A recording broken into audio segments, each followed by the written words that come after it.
Hey, I'm Jay, and today I want to go over the 4 things that I'm doing for customer research that's going to cost you $0. And you can actually use to learn more about your customers, to clarify things like your content, your messaging, and even your offer.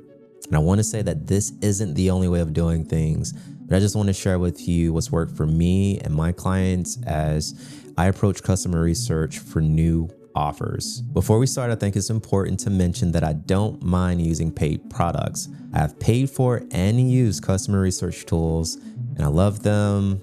No complaints, especially if it's the right tool for the job. I just wanted to share my approach with you and more about the principle of research and having the mindset of focus on the customer problem rather than the service that you're trying to offer.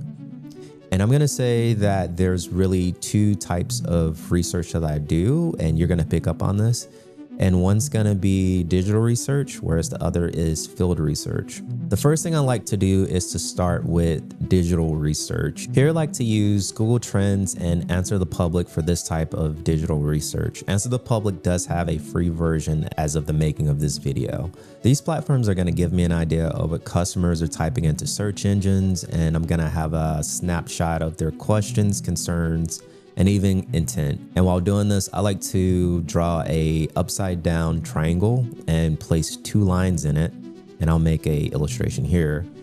And on the top, I want to put cold, in the middle warm, and on the bottom hot. And as I'm looking at all of these questions and keywords, I want to organize them into these 3 sections on this inverted triangle. So if you're still following me, anything that addresses your how, what, or when, it's going to go on the top section. And we're going to call this awareness. Whereas anything that's more product specific starts with local, service related. If it's comparing a product or service, we're going to put this in the second section, and we're going to call this consideration. And on the last section, you want to add anything that's brand specific, price specific, or even if it has a promo code, you want to add this at the very bottom section. And this is going to be the decision section. So at this point, you kind of have an idea of what they're searching for and the questions they have. You can use this as a starting point.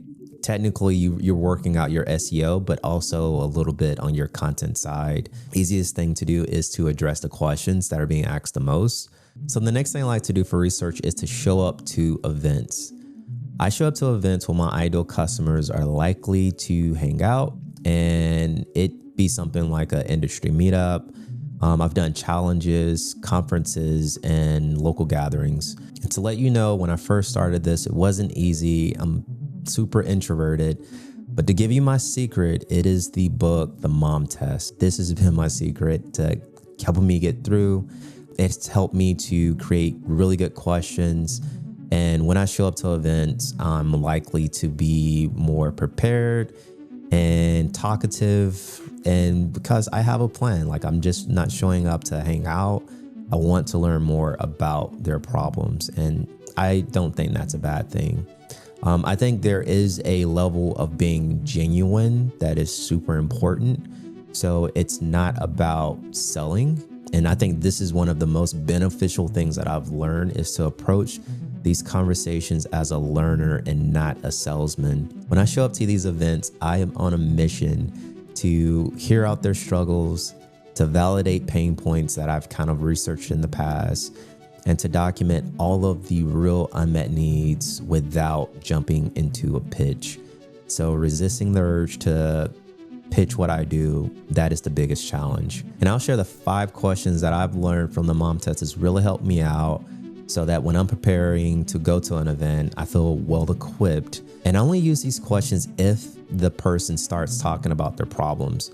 And these key questions are, what is the hardest part of the problem for you? When was the last time you dealt with this? How much time or money do you currently spend on solving this? What are you using now to handle this, and how is it working? And can you walk me through how you handle this process currently?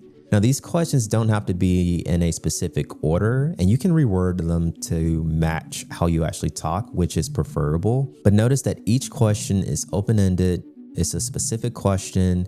and it's about the customer's life, habits, and problems. And this is where you want to focus. And as you're asking the questions, remember, it helps having the mindset of validating the problem and not your solution. So please be genuine and not salesy. This could hurt you. This is a first impression, and you don't want this first impression to come off as, you being super salesy. However, if they ask a question about yourself and what you do, it's totally cool to answer that. But try to keep the conversation on them and resist the temptation to talk about your business. As humans, it's so natural for us to talk about ourselves, but you want to be disciplined. You want to be locked in on learning more about this customer and their business and be genuinely interested in them. And after each event, make sure that you document the specific problems and unmet needs that you just learned. Very important. So you can take notes or write it on the back of a napkin. The next thing I like to do is look at reviews. And for this, I'm using things like Google Reviews, Reddit, Trustpilot, and Amazon for this type of digital research. On these platforms, I'm trying to identify patterns, and I'm looking for recurring themes and problems across multiple conversations. And this is usually gonna let me know the problems that are actually worth solving. You can also look at social media posts of your industry peers and competitors to get an idea of what customers may be complaining about or giving praise on. But I learned that this has been super distracting due to trolls and memes, so not as effective for me.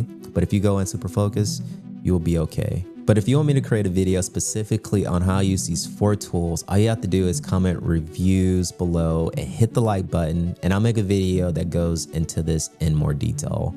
Next is something that is not as popular, but I find this to be super effective, and that's to sell it. This could look like a simple 3 to 5 slide deck of your offer, and you're just discussing it with your lead and asking them if they're interested in it. So for this type of research to actually work, you would have already done some type of sales or discovery call, and you understand their business, you understand their pain points, you understand their goals, you understand what they've done in the past to try to solve it.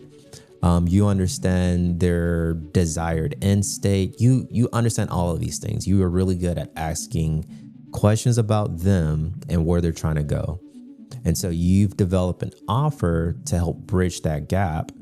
And so at the end of that conversation, all you have to do is give them clear next steps. So to paint the picture, on this call, you're showing them the slide deck, you're talking through things, and let's just assume that they express interest in your solution. The next thing you want to do is ask for a tangible commitment. This could be a pre-order. This could be them signing up for something as an early bird special. This could be some type of a trial, or this could be a referral. So let's say that they understand that this isn't a good fit for them, but they got a friend or a peer that they're like, yeah, this would be really good for them and I can connect you. That's still good. This test is the seriousness of their interest, and it's going to help you to either launch or adjust your offer. So during this process, if you're wondering how in the world am I keeping up with all of this information, during this entire process, I'm actually using the contents of this worksheet to help me stay organized as I learn more about customers. And once I check all of these boxes, then I'll probably use something like ChatGPT to help me brainstorm content or even structure offers. But if you want to learn more about this worksheet specifically, you can just click on this video. And that's all I have for now. My name is Jay, and I'll see you in the next one.